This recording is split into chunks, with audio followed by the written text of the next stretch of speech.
വാർത്തകളിലേക്ക്. തളിപ്പറമ്പ് പയ്യന്നൂർ മണ്ഡലങ്ങളിൽ കോൺഗ്രസിൽ വിമത നീക്കം. തളിപ്പറമ്പിൽ യൂത്ത് കോൺഗ്രസ് ജില്ലാ പ്രസിഡന്റ് വിജിൽ മോഹനനും പയ്യന്നൂരിൽ ജില്ലാ വൈസ് പ്രസിഡന്റ് ഫർസീൻ മജീദും സ്ഥാനാർത്ഥികളാകും. CPIM വിട്ടുവന്ന നേതാക്കൾക്ക് പിന്തുണ നൽകിയതിൽ പ്രതിഷേധിച്ചാണ് നീക്കം. തിങ്കളാഴ്ച നോമിനേഷൻ നൽകാനാണ് ആലോചന. വിശദാംശങ്ങളുമായി നിഖിൽ അളവൂർ ചേരുന്നു. നിഖിൽ, വലിയ പ്രശ്നമായിരിക്കുമല്ലോ സ്വാഭാവികമായിട്ടും അത് അവിടെ, കാരണം ഇത് ഒരുപാട് കോൺഗ്രസ് പ്രവർത്തകരുടെ ഒരു അഭിപ്രായം ആയിരിക്കാനിടയുണ്ട്. അവർ അതിനിശ്ചിതമായിട്ടുള്ള വിമർശനങ്ങളും എതിർപ്പും CPIM-നോട് ഉള്ള ആളുകളാണ് അവിടെയുള്ള ആളുകൾ, കോൺഗ്രസ്സുകാർ. അതുകൊണ്ട് ഇതിപ്പോൾ പ്രധാനപ്പെട്ട നേതാക്കളാണോ മത്സരിക്കുന്നത്? അവർ നിശ്ചയമായിട്ടും മത്സരത്തിൽ ഉറച്ചു നിൽക്കാൻ തന്നെയായിരിക്കുമോ സാധ്യത?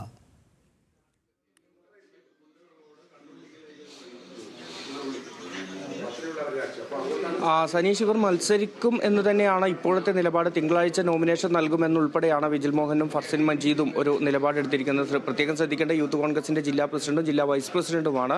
ഇവർ രണ്ടുപേരുമാണ് തളിപ്പറമ്പിലും പയ്യന്നൂരിലും മത്സരിക്കുമെന്ന് പറഞ്ഞിരിക്കുന്നത്. സനീഷ് ഈ പറഞ്ഞത് തന്നെയാണ് അതിൽ ഏറ്റവും പ്രധാനപ്പെട്ട കാരണം ഇന്നലെ വരെ CPIM ആയിരുന്ന ഒരാൾ, അയാൾ CPIM ബന്ധം ഉപേക്ഷിച്ച് വരുന്നു. പിന്നീട് അയാൾക്ക് UDF പിന്തുണ നൽകാൻ തീരുമാനിക്കുന്നു എന്നതാണ് തളിപ്പറമ്പിലെ അവസ്ഥ.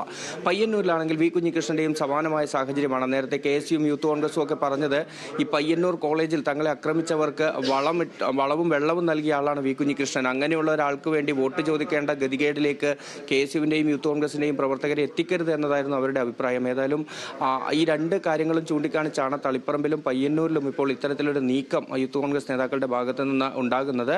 ഏതായാലും തുടർ ചർച്ചകൾക്ക് വേണ്ടി യോഗങ്ങൾ തുടരുമെന്നതാണ് അറിയിക്കുന്നത്. നിലവിലെ അവസ്ഥയിൽ തിങ്കളാഴ്ച നാമനിർദ്ദേശ പത്രിക നൽകുമെന്നുള്ളതാണ് ഇരുവരും അറിയിച്ചിരിക്കുന്നത്.